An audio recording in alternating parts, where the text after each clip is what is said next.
प्रधानमंत्री नरेंद्र मोदी कल 150 सीट जीतने का दावा कर रहे थे मध्य प्रदेश के अंदर, लेकिन शाम होते होते खबर आती है कि बीजेपी ने अपनी दूसरी लिस्ट जारी कर दी है कैंडिडेट की और उसके अंदर 7 सांसदों को उतार दिया है।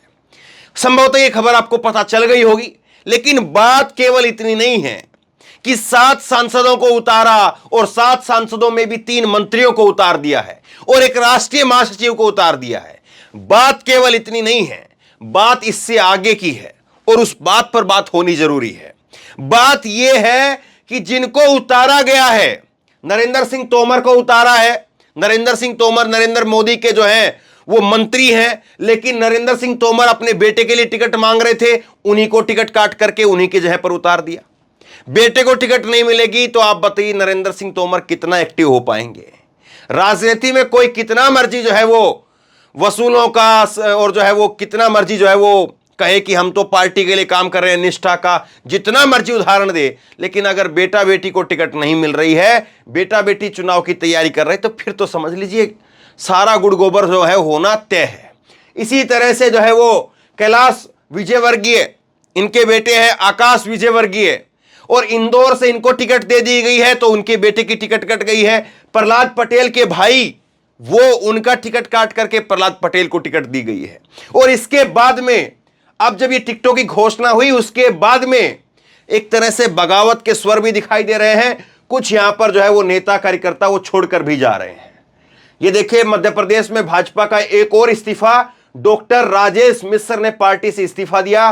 कहा भाजपा को हम जैसे कार्यकर्ताओं की जरूरत नहीं है, मैं इस्तीफा दे रहा हूं। अब जाहिर सी बात है, पैरासूट से किसी को लैंड करा देंगे, किसी विधानसभा के अंदर पैरासूट से किसी को लैंड करा देंगे और वहां पर जो तैयारी कर रहा है 4-5 साल से खर्चा कर रहा है, उसको कोई पूछे तक का नहीं, तो फिर वो क्या करेंगे वो लोग। दूसरा आप देखिए, कैलाश विजयवर्गीय को टिकट की जो है घोषणा हुई, लेकिन कैलाश विजयवर्गीय का बयान क्या है सुनिए। इंदौर 1 से चुनावी मैदान में उतारे जाने पर भाजपा नेता कैलाश विजयवर्गीय ने कहा कि मैंने कहा था कि मैं चुनाव नहीं लड़ना चाहता हूं, लेकिन पार्टी के वरिष्ठ नेताओं ने परसों मुझे कुछ दिशा निर्देश दिया, मैं असमंजस में था। घोषणा होने के बाद मैं आश्चर्यचकित रह गया। मेरा सौभाग्य है कि मुझे चुनावी राजनीति में भाग लेने का अवसर मिला और पार्टी की अपेक्षाओं को पूरा करने का प्रयास करूंगा। अब राजनीति जो है ना वो जलेबी जितनी सीधी होती है, जितनी सीधी जलेबी होती है उतनी ही सीधी राजनीति होती है। अब देखिए पहली 2 लाइनों में क्या कह रहे हैं, पहली 2 लाइनों में साफ तौर पर कह रहे हैं कि मैंने कह दिया था कि मैं चुनाव नहीं लड़ना चाहता हूं, लेकिन पार्टी के नेताओं ने कहा, मुझे कुछ दिशा निर्देश दिया और मैं असमंजस में था। घोषणा होने के बाद में तो मैं आश्चर्यचकित हो गया, मैं हैरान रह गया। मेरा सौभाग्य है कि मैं पार्टी राजनीति में जो है वो चुनावी राजनीति में भाग लेने का अवसर मिला और पार्टी की उपेक्षाओं पर खरा उतरूंगा। पहली 3 लाइनों के अंदर चीख चीख करके रो रहे हैं। पहली 3 लाइनों में यहां पर चीख चीख करके बता रहे हैं कि हां साहब मुझे दुख हुआ है, हां साहब मुझे दर्द हो रहा है, हां साहब मैं हैरान हूं, मैं परेशान हूं, लेकिन आगे की 2 लाइनों में कहते हैं कि हां साहब मैं लड़ूंगा। ये होती है राजनीति। और यहां पर जो है वो इसीलिए जो स्थानीय जो नेता कार्यकर्ता वो छोड़ करके जा रहे हैं। दूसरा आप देखिए, गौरव ने लिखा है कि विधानसभा का टिकट काट दिए जाने से केंद्रीय मंत्री नरेंद्र सिंह तोमर की नाराजगी की खबर है। पहले इधर ये नाराज है भाई साहब, लेकिन बस अब कर क्या सकते हैं, इसलिए वहां पर जो है सर झुकाए खड़े हैं। अब दूसरी खबर जो है वो नाराजगी की नरेंद्र सिंह तोमर की है, और नरेंद्र सिंह तोमर जो है नरेंद्र मोदी के मंत्री, कृषि मंत्री, वो भी नाराज है। तोमर हो या विजयवर्गीय, दोनों के बेटों का टिकट मिलना नामुमकिन है। दूसरा जो विधानसभा लड़ेगा उनका लोकसभा का चुनाव भी टिकट कटना तय है। मतलब कि आप ये बताइए कि ये जो नेता हैं, अब इन पर तरस आता है एक तरह से। कोई 15 साल से जो है सांसद है, कोई जो है वो 5 बार का सांसद है, प्रहलाद पटेल 6 बार के सांसद हैं, कभी कोई चुनाव तक नहीं लड़ा। राकेश पाठक ने 4 बार के सांसद हैं, ये कोई चुनाव नहीं लड़ा विधानसभा का आज तक। लोकसभा का चुनाव लड़ा, लोकसभा में 4 बार से सांसद हैं, और उनको जो है यहां पर उतार दिया। मतलब कायदे से ये लोग जो है वो ये सपना देख रहे होंगे कि मोदी सरकार के अंदर जो है वहां पर कैबिनेट में मंत्री पद मिलेगा, और यहां पर जो है बेटा बेटी को सेट कर देंगे, विधानसभा के अंदर टिकट दिलवा देंगे। तो बीजेपी, अब ये समझ में नहीं आता है कि बीजेपी जो है इन नेताओं को ताकत दे रही है या इन नेताओं के जो है वो पर कतर रही है और कह रही है कि टाटा बाय बाय फिस फिस। क्या बीजेपी को लगता है कि साहब इतनी हालत खराब है कि बड़े नेताओं को उतारना पड़ेगा? मतलब कई बार ऐसा होता है कि जैसे मान लीजिए कि कहीं पर कोई बताए कि भैया पानी की लीकेज हो रही है, किसी के जो है कंप्लेंट होती है ना, कहते हैं कि पानी की लीकेज जो है वो बाथरूम के अंदर पानी की लीकेज हो रही है, समझ में नहीं आ रहा होता है। छोटे प्लम्बर को भेजा जाता है, देखता है, जा करके प्लम्बर इधर उधर से चेक करता है, मोटर वोटर ऑन ऑफ करवा करता है, चेक करता है, समझ में नहीं आता है। उसके बाद में फिर जो है वो दुकानदार अपने सबसे सीनियर प्लम्बर को भेजता है और कहता है जाओ चेक करो कहां पर लीकेज हो रही है, उसको रोको, वरना जिस आदमी ने जो है वो वहां पर हमको जो है ये हमारे से जो बातचीत होती है, उसने एक नई कोठी बनवानी है, नया जो है वो बंगला बनवाना है, अगर तुम इसको नहीं रोक पाए तो वो जो नया बंगला बनवाना है वो भी खत्म हो जाएगा। समझे आप कहानी को? क्या है कहानी? ये है कि जो बड़े बड़े मंत्री और यहां पर ये एबीपी न्यूज ने तो लिखा भी है कि जो लिस्ट बनवा रहे थे, लिस्ट बना करके टिकट बांट रहे थे, और जिनकी चौखट पर जो सुबह से शाम तक जो है तांता लगा हुआ था नेताओं का कि साहब हमारा टिकट करवा दीजिए, हमारा टिकट करवा दीजिए, उनका टिकट हो गया है। उनका एक तरह से टिकट कट गया लोकसभा का, क्योंकि विधानसभा लड़ेंगे तो लोकसभा कैसे लड़ेंगे? और जाहिर सी बात है फिर लोगों में गुस्सा भी होगा। आप जो है वो कर क्या रहे हैं? देश की राजनीति का मखौल उड़ा रहे हैं। आप एक तरफ कहते हैं कि चुनाव एक बार में वन नेशन वन इलेक्शन करवाया जाना चाहिए, क्यों? क्योंकि जो है वो चुनाव में खर्चा होता है बहुत ज्यादा, एक बार में अगर चुनाव हो जाएंगे तो खर्चा नहीं होगा। भाई साहब आप करना क्या चाहते हैं, कहना क्या चाहते हैं? क्योंकि एक बार में अगर आप ये सारे चुनाव करवाना चाहते हैं तो फिर आप इनको जब ये 7 टिकट दिया है, ये सातों के सातों मान लिया जीत गए, तो फिर इनको लोकसभा से इस्तीफा देना पड़ेगा, तो लोकसभा का चुनाव दोबारा से होगा, और फिर क्या इनको दोबारा से विधानसभा से जो है वो हटवा करके फिर लोकसभा में भेजेंगे या वहां पर किसी और को टिकट देंगे? सोचिए जरा इस बात को, क्या खिचड़ी बना करके रख दी है। भाई आप करना क्या चाह रहे हैं? और अगर ये लोग जो है वो हार गए, मान लिया कि ये लोग हार गए, सातों के सातों हार गए, 7 में से 4 हार गए, 2 हार गए, तो फिर क्या इनको लोकसभा का टिकट मिलेगा? मतलब ये लोग बेचारे ऐसे फंसा दिए गए हैं, ऐसे फंसा दिए गए हैं कि अब इन पर तरस आने लगा है कि ये ना इधर के रहे ना उधर के रहे। ये अगर हार गए तो लोकसभा का टिकट 2024 में नहीं मिलेगा, अगर जीत गए तो यहां से विधानसभा में रहेंगे या लोकसभा में जाएंगे, और अगर लोकसभा में ही जाएंगे तो फिर ये विधानसभा फिर खाली हो गई, और अगर विधानसभा में रहे तो लोकसभा खाली हो गई, लोकसभा खाली हो गई तो वहां पर चुनाव होगा, और वहां पर 7 अगर चुनाव हो गए तो फिर वैसे ही जो है वो हालत खराब हो जाएगी, वैसे ही हालत खराब हो जाएगी। क्योंकि 7 चुनाव में से अगर जो है 3 पर 2 पर अगर हार गई बीजेपी तो फिर उससे 2024 से पहले जो है वो एक और जो है बड़ा संदेश चला जाएगा। तो मतलब कुल मिलाकर के ऐसी खिचड़ी पकी है, ऐसा बुरी हालत हुई है कि पता नहीं अब इसको कैसे कहेंगे, किस तरह से कहेंगे, मालूम नहीं। अब देखिए दूसरी बात, जो लोग लिस्ट बना रहे थे अब उनका ही नाम जो सूची में आ गया है। 230 में से 78 सीटें, पहले 39 सीटें दी और उसके बाद में फिर 39 दी, यानी टोटल 78 सीटें जो है वो दे दी गई है। टोटल 78 सीटें अभी तक बांट दी गई है। 152 सीटें, 230 में से 152 सीटें अभी बची हुई है जिन पर टिकट जो है वो और दिया जाना है। तो 152 सीटें बाकी हैं, लेकिन बीजेपी की, मगर बीजेपी की जमीन पर हालात कितने खराब हैं ये पार्टी के आला कमान अच्छी तरह से समझ गए हैं। ये एबीपी न्यूज की खबर बता रहा हूं मैं आपको, ये एबीपी न्यूज की खबर है। पार्टी के हालात कितने जमीनी खराब हैं ये आला कमान समझ गई है, इसीलिए जीतने के लिए पूरी फौज मैदान में उतार दी गई है। इस सूची को देख करके लगता है कि भोपाल में एक जुमला निकल पड़ा है। जुमला यह है कि कल तक जो लोग दूसरों को टिकट की सूची बना रहे थे, दूसरों को टिकट दे रहे थे, आज उनके नाम की सूची आ गई, आज उनके नाम की टिकट आ गई।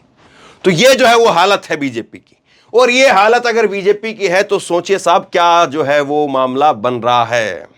बहुत मतलब ऐसा मामला बन गया है कि आप इसको किसी तरह से निगले या उगले बनता ही नहीं है। एक मैं आपको ट्वीट और दिखाता हूं और उसके बाद में ये आप ट्वीट देखिए। ये पुराना ट्वीट नहीं है, आज 26 तारीख है और 26 तारीख को 11:30 बजे ये सत्य प्रकाश भारती ने एएनआई का ट्वीट जो है वो रीट्वीट किया है और इसमें बताया है कि गर्भवती महिला को कपड़े में लपेट करके डंडे के सहारे टांग करके नदी पार कराई और एम्बुलेंस तक पहुंचाया। मध्य प्रदेश के बड़वानी के पानसेमल तहसील के पत्रामाली गांव का मामला है ये। और बड़वानी का ही कल मामला मैंने आपको दिखाया था, जहां पर आदिवासी कह रहे हैं कि पूरी उम्र जो है वो बीजेपी को वोट नहीं देंगे। आपने ऐसी तस्वीर कहीं और देखी है क्या? ऐसे पानी में जो है वो किसी गर्भवती महिला को ऐसे जो है वो चद्दर में बांध के लकड़ी के सहारे ऐसे कोई मुर्दे को लेकर के जा रहे हैं क्या? किसी एक नए प्राणी का जन्म होना है, कोई एक नई संतान जो है वो आनी है। और सोच करके देखिए, आपकी घर की महिला हो, आपकी पत्नी हो, आपकी बहन हो, आपकी बेटी हो, और उसको जो है वो गर्भवती हो, उसके बच्चा होना हो, और उसको इस तरह से लटका करके ले जाया जाए, आपकी आंखों में जो है वो खून उतर आएगा कि ये हालत है। और यहां पर 18 साल से जो है 18 साल से यहां पर बीजेपी की सरकार है, और उसके साथ साथ जो है वो अब करीब 10 साल अब पूरे ही मानिए आप, क्या 9.5 साल करेंगे। डबल इंजन की सरकार है बीजेपी की डबल इंजन की सरकार है। और उस डबल इंजन की सरकार के अंदर हालात ये है कि देखिए, गर्भवती महिला को, मैं तो कहता हूं 1 मिनट के लिए जरा सोच लीजिए, आपकी पत्नी हो अगर इसकी जगह पर, आपकी खुद की बेटी हो, आपकी बहन हो, क्या सोचेंगे आप लोग? क्या सोचेंगे कि इस तरह से जो है वो हमारी बहन बेटी को, गर्भवती महिला को जो है वो चद्दर में लपेट के रस्सी के सहारे, आदमी जो है वो गाड़ी में भी ये कहता है अपने बेटे को भी, अरे आराम से चला, धक्का लग जाएगा, बहू को डांट देता है पिताजी। लेकिन देखिए साहब, और ये डबल इंजन चल रहा है। तो ये डबल इंजन को जो है वो शायद बीजेपी बचा नहीं पा रही है, और इसीलिए पूरी फौज जो उतार दी गई है। तीसरी बात इसमें मैं आपको और दिखाता हूं, और वो बात ये देखिए आप, शिवराज सिंह चौहान 15 घंटे पहले बीजेपी की तरफ से जो है ये ट्वीट कर दिया गया। 15 घंटे पहले बीजेपी मध्य प्रदेश के हैंडल पर ट्वीट लगाए 15 घंटे पहले। और 15 घंटे पहले के इस ट्वीट के अंदर जो है वो क्या कहा है, वो बताया है कि यहां पर 2023 विधानसभा चुनाव के लिए इन नामों को जो है वो स्वीकृति प्रदान कर दी गई है, मतलब इनको टिकट दे दी गई है। यह बात जो है कही जाती है, लेकिन शिवराज सिंह चौहान इसको लेकर के कोई ट्वीट नहीं करते हैं। शिवराज सिंह चौहान की तरफ से कोई ट्वीट नहीं आया, और शिवराज सिंह चौहान की तरफ से ट्वीट आता है अब सुबह जाकर के, मतलब कल शाम को करीब 8 बजे के आसपास जो है वो बीजेपी ने जो है वो अपनी 39 टिकटों की घोषणा कर दी। लेकिन प्रदेश के जो मौजूदा मुख्यमंत्री हैं, वो इसको लेकर के कोई बधाई की, किसी प्रकार की कोई जो है उसको लेकर के वो अपनी तरफ से ट्वीट नहीं करते हैं। 2 बातें हैं, या तो इनको पता नहीं था कि साहब ऐसे ऐसे बातें हो रही हैं, और इनको इस बात का गुस्सा था, और उस गुस्से को जाहिर करने के लिए इन्होंने देर रात तक ट्वीट नहीं किया। फिर दिल्ली से फोन वगैरह गए हैं, दिल्ली से कहा गया है कि कम से कम एक ट्वीट तो कर दो, गलत संदेश चला जाएगा, तब जाकर के इन्होंने ट्वीट किया है। या दिल्ली से जो है फोन पर भी ये नहीं माने, और किसी को जो है दिल्ली से और भोपाल भेजा गया है, शिवराज सिंह चौहान के पास भेजा गया है, उनकी बात कराई गई है, और उसके बाद में जो है इन्होंने ट्वीट किया। राजनीति बहुत टेढ़ी चीज होती है, समझिए राजनीति को। 12 घंटे तक जो है शिवराज सिंह चौहान इसको लेकर के ट्वीट तक नहीं करते हैं। 12 घंटे तक शिवराज सिंह चौहान जो है वो ठंडे बस्ते में बैठे रहते हैं। क्यों? क्या शिवराज सिंह चौहान जो है खुश नहीं है?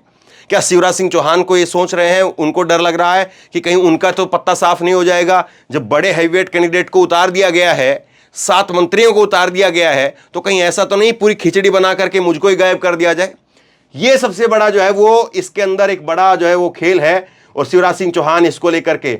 और उसके बाद में देखिए शिवराज सिंह चौहान, ये कल शाम को जो है ट्वीट होता है। शिवराज सिंह चौहान ऐसा नहीं कि वो टाइम नहीं मिला या ट्वीट नहीं किए, उससे पहले आज सुबह ही जो है ये शिवराज सिंह चौहान जो है वो वामन जयंती पर ट्वीट करते हैं।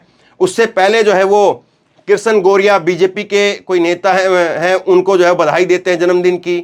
उससे पहले जो है कल नरेंद्र मोदी की जब रैली थी उसको लेकर के ट्वीट है। लेकिन जो टिकट दिया, उन टिकट को लेकर के शिवराज सिंह चौहान की तरफ से कोई ट्वीट नहीं आता है। शिवराज सिंह चौहान आज सुबह ट्वीट करते हैं। क्या आपको यह बात सामान्य लगती है? दूसरी बात आप देखिए, सिंधिया ने जो है वो कल ही ट्वीट कर दिया फटाक से, जैसे ही वहां से टिकट डिक्लेयर हुई, सिंधिया ने फटाक से ट्वीट कर दिया। तो क्या सिंधिया इस बात का शुक्र मनाया कि साहब मेरा नाम तो नहीं है, कम से कम मुझको तो वापस भी भेजने के लिए नहीं कह रहे हैं। मतलब इतनी बुरी हालत सिंधिया की भी हो सकती है, सिंधिया को भी डर हो सकता है। हालांकि अभी भी 78 नाम आए हैं, अभी भी जो है वो केवल और केवल 78 नाम आए हैं, नाम अभी भी बहुत सारे बाकी हैं। अभी भी जो है वो आप देखेंगे तो 78 नाम जो है वो हुए हैं और 152 नाम बाकी हैं। तो अभी भी शिवराज सिंह चौहान सिंधिया जो हैं वो अभी भी इस बात को लेकर के अगर ये सोचते हो कि चलो अपना तो बच गए, अपन तो बच गए, तो वो मामला कहाँ तक है मालूम नहीं।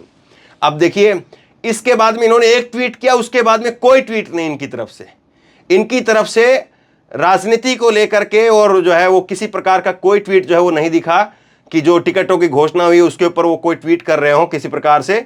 तो कोई ट्वीट जो उनकी तरफ से नहीं है। ये शिवराज सिंह चौहान, ये सिंधिया का जो है वो ट्विटर हैंडल आपको दिखा रहा हूं। ये सारी चीजें जो है वो आपके सामने हैं। अब उसके बाद में कमलनाथ देखिए, कमलनाथ ने ट्वीट किया और कमलनाथ ने ट्वीट करके कल ही जब टिकट की घोषणा की जाती है तो कल ही जो है कमलनाथ ट्वीट करके कहते हैं एमपी में हार स्वीकार कर चुकी है भाजपा ने, उम्मीद का आखिरी झूठा दावा भी आज खेला है। 18.5 साल की भाजपाई सरकार और 15 साल से ज्यादा शिवराजी विकास के दावों की नकारने वाली भाजपाई प्रत्याशी की सूची करोड़ों कार्यकर्ताओं की पार्टी का दावा करने वाली भाजपा की आंतरिक हार पर पक्की मोहर है। एमपी विकास के खोखले दावों की पोल खुलने के साथ बड़बोली भाजपा सरकार के प्रचारवादी विकास के थोथे दावे आज सफेद झूठ साबित हो गए हैं। भाजपा केवल एक बात ध्यान रखे, ये जनता है, ये सब जानती है। 18 साल के कुशासन का हिसाब तो जनता लेकर के रहेगी, न्याय होकर के रहेगा। एमपी की जनता तैयार है, भाजपा पर होगा पलटवार। तो ये जो है वो यहां पर ट्वीट करके जो है वो कमलनाथ ने ये कहा है। उसके बाद में जो है कमलनाथ के बाद में रणदीप सिंह सुरजेवाला वो जो है वो लगे हुए हैं यहाँ पर जन आक्रोश यात्रा को जो है वो बढ़ाने के अंदर, और जन आक्रोश यात्रा का फोटो जो है वो ट्वीट कर रहे हैं कि जन आक्रोश यात्रा हमारी चल रही है। और उसके बाद में जो है इनका ट्वीट आता है आज सुबह और ये कह रहे हैं कि मध्य प्रदेश में बीजेपी की दूसरी लिस्ट का सच देखिए, हम तो डूबेंगे तुम्हें भी ले डूबेंगे। 18 सालों में मध्य प्रदेश में भाजपा की सरकार ने बर्बादी की कगार पर पहुंचा दिया। ये बात जनता, मध्य प्रदेश की जनता के साथ साथ जो है भाजपा का केंद्रीय नेतृत्व भी जान चुका है। इसलिए 15 दिन पहले ही श्रीमान अमित शाह और कल मोदी जी ने शिवराज के नाम और काम से किनारा कर लिया। ये बात शिवराज सिंह को मन ही मन बहुत सलाती है। दूसरी ओर सिंधिया भी अपनी लोकसभा हार और अपने क्षेत्र में स्थानीय निकायों की हार से भी हताश थे। दोनों नेताओं ने सोचा अपने सभी प्रतिद्वंदियों को ठिकाने लगाने का मन बनाया। केंद्रीय नेतृत्व को शिवराज और महाराज ने बताया कि मध्य प्रदेश जीर्ण शीर्ण हो चुकी सत्ता और डूबती नाव की पतवार को अब नरेंद्र तोमर, प्रहलाद पटेल, फग्गन सिंह कुलस्ते, कैलाश विजयवर्गीय और राकेश सिंह की जरूरत है। मगर असल में शिवराज सिंह और महाराज की मनसा हम तो डूबेंगे तुम्हें भी ले डूबेंगे सनम की है। यह साफ है कि इस बात को कैलाश विजयवर्गीय ने एक इंटरव्यू में कहा भी कि हमको टिकट देकर के केंद्रीय नेतृत्व ने चौंका दिया है। इन टिकटों की घोषणा के बाद महाराज और शिवराज कह रहे हैं कि न रहेगा बांस न बजेगी बांसुरी, अर्थात हमारी सत्ता तो जा ही रही है मगर हमारे साथ साथ इन नेताओं का राजनीतिक अस्तित्व भी समाप्त हो जाएगा। कांग्रेस का भय भाजपा को सता रहा है, ये साफ है। श्री खड़गे, श्री राहुल गांधी, कमलनाथ जी के व्यक्तित्व का खौफ देखिए, मध्य प्रदेश की बहादुर जनता का आक्रोश देखिए। एक मुख्यमंत्री, 3 केंद्रीय मंत्री, 7 सांसद, 1 राष्ट्रीय महासचिव, फिर भी सत्ता नहीं बच पाएगी। बढ़ाइए हाथ, पहले मध्य प्रदेश फिर पूरा देश, आ रही है कांग्रेस। ये जो है वो शिवराज सिंह चौहान, ये रणदीप सिंह सुरजेवाला की तरफ से जो है ट्वीट करके कहा गया। अब सवाल लाख टके का यह है कि मोदी ने इस चुनाव में जो है ये पूरे 7 कैंडिडेट को उतार करके अपनी ताकत का प्रदर्शन किया है, और मोदी जो है वो एक तरह से जो है वो इन 7 सांसदों को उतार करके बताना चाह रहे हैं कि हम चुनाव को बहुत ज्यादा सीरियस ले रहे हैं, या बीजेपी की हालत बहुत खराब है। और एक बड़े जो है वो सीनियर प्लम्बर को कहा गया है कि जाओ लीकेज को रोको, वरना जो बड़ी बिल्डिंग बनने का ठेका मिलना है 2024 में, जो बिल्डिंग बननी है उसका ठेका मिलना है वो भी कैंसिल हो जाएगा। मतलब अगर मध्य प्रदेश का चुनाव हारे तो इसके साथ साथ 28 सीटें जो हैं मध्य प्रदेश के अंदर, वहां पर भी सुपड़ा साफ हो सकता है और 2024 के चुनाव पर भी तलवार लटक जाएगी। इसीलिए जाओ, यहां पर बैठे मत रहो, वहां पर जाओ और चुनाव लड़ो। आप बताइए, आप इसको किस तरह से देखते हैं? नीचे कमेंट बॉक्स में अपनी राय लिख करके जरूर बताइए। इस वीडियो को खूब शेयर कीजिए, लोगों तक पहुंचाइए और इसी तरह की तमाम खबरों के लिए ऑनलाइन न्यूज इंडिया को सब्सक्राइब कीजिए। साथ में जो बेल आइकन है, घंटी, उसको जरूर दबाइए ताकि जैसे ही कोई खबर अपलोड करें उसकी नोटिफिकेशन सीधे सबसे पहले आपको मिल सके। और अगर ये वीडियो फेसबुक पर देख रहे हैं तो फेसबुक पर हमारे पेज को लाइक कीजिए, फॉलो कीजिए और इस खबर को शेयर कीजिए। धन्यवाद।